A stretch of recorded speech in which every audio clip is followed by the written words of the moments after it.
Picture this, a vast palace in Nineveh, the legendary heart of the Assyrian Empire.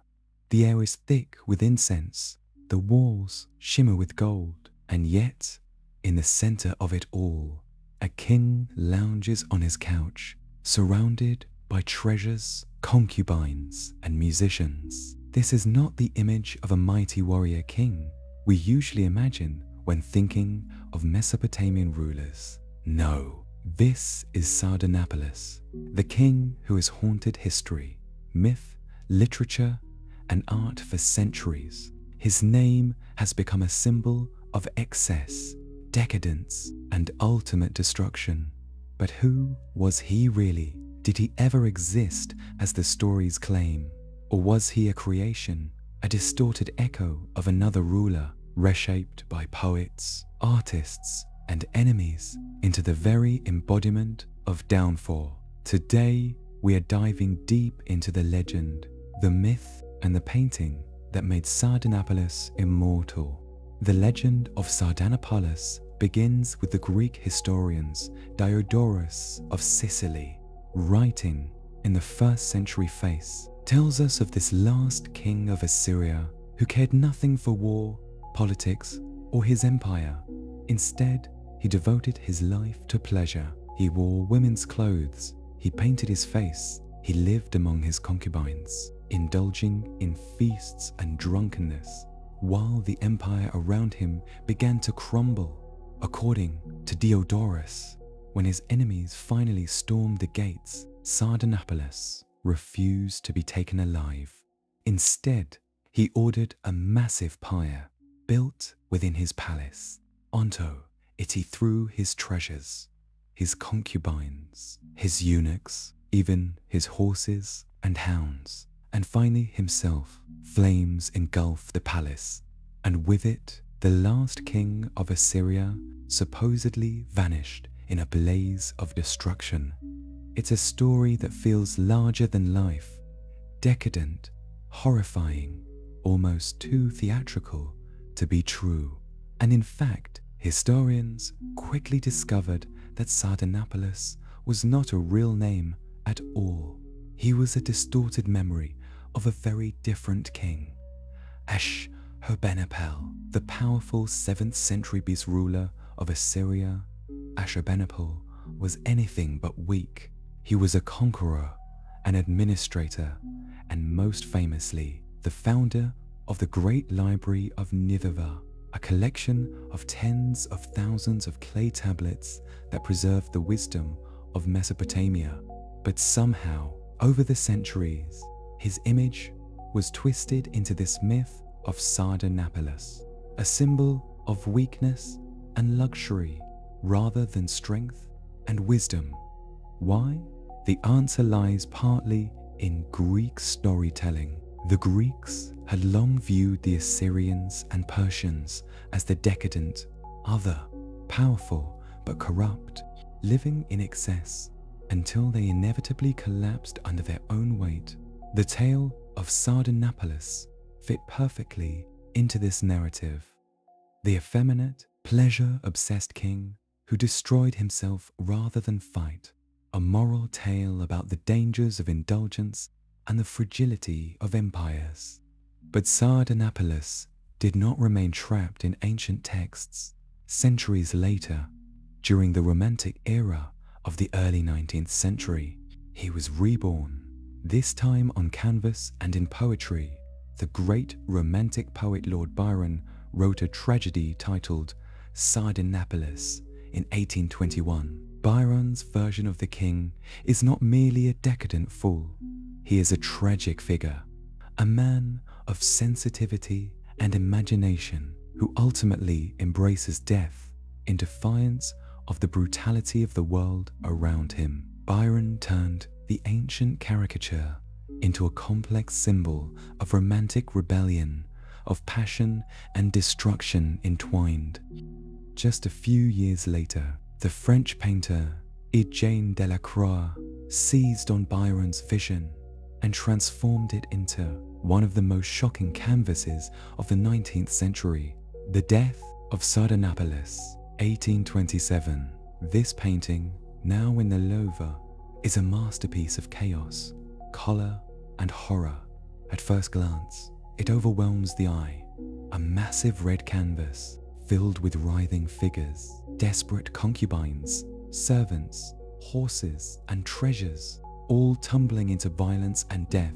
And above it all, reclining calmly on a massive red bed, is Sardanapalus himself.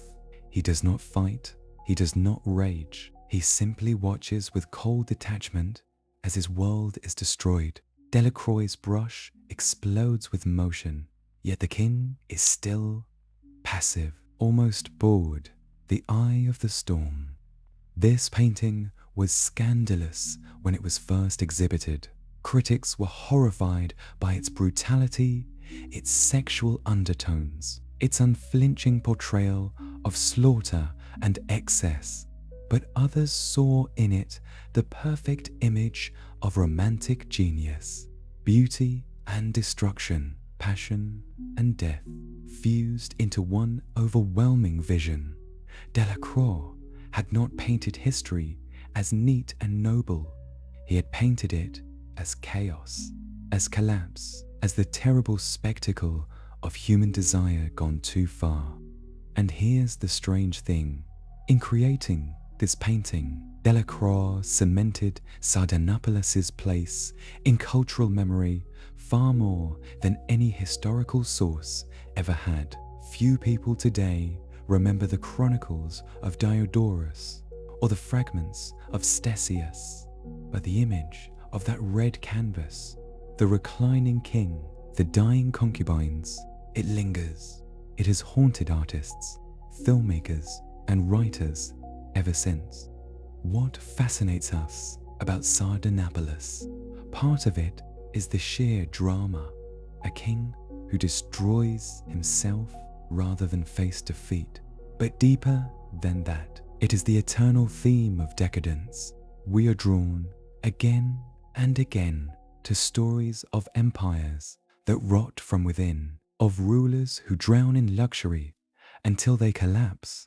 The Assyrian Empire, Rome, Constantinople, Versailles, and the ancient regime even echoes in the modern age. We fear that decadence is the shadow side of every civilization.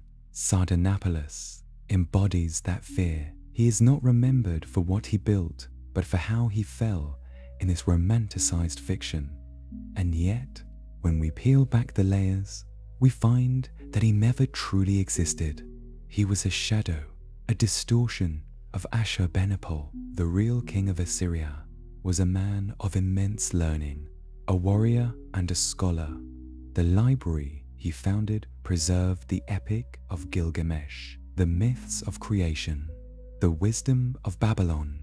Without him, vast swaths of Mesopotamian culture would have been lost forever. And yet, because of the power of myth, because of the seduction of decadence, his memory was twisted into the opposite, the king of excess, the destroyer of his own world. So, what does this tell us? It tells us that history is never just facts and dates. It is stories, reshaped and retold, colored by fear, by art, by imagination. Sardanapalus was never real, and yet, in a strange way, he has become more real than Ashurbanipal in our cultural imagination. He lives in Byron's poetry, in Delacroix's furious brushstrokes, in every tale of decadent rulers who brought about their own doom. Standing before Delacroix's painting today in the Louvre, you cannot help but feel both horrified and mesmerized. The sheer scale of the canvas, over 12 feet wide, swallows you. The figures twist and writhe in agony. The colors burn, and at the center, that king reclines in eerie calmness. It is as if he has accepted the inevitability of collapse. He is not just a king of Assyria anymore. He is a mirror held up to all of us, to every civilization that reaches its peak and begins to rot from within. The story of Sardanapalus forces us to ask, Where does history end? And where does myth begin? When does a king become a cautionary tale? And why are we so fascinated by the spectacle of decadence, even as we fear it? Perhaps the true power of Sardanapalus is that he was never real, because he was never real. He can be endlessly reshaped, a decadent fool to the Greeks, a tragic rebel to Byron, a detached god of destruction to Delacroix. He is every image of downfall we need him to be, and that is why, nearly 3,000 years after the fall of Nineveh, his name still echoes. Not Ashurbanipal, the real king, but Sardanapalus, the myth, the flame, the decadence made flesh. So the next time you stand before a great empire's ruins, or look at a painting of collapse and destruction, remember the king who never was, the king who chose fire over surrender, who turned death into spectacle. Remember Sardanapalus, the eternal king of death and decadence.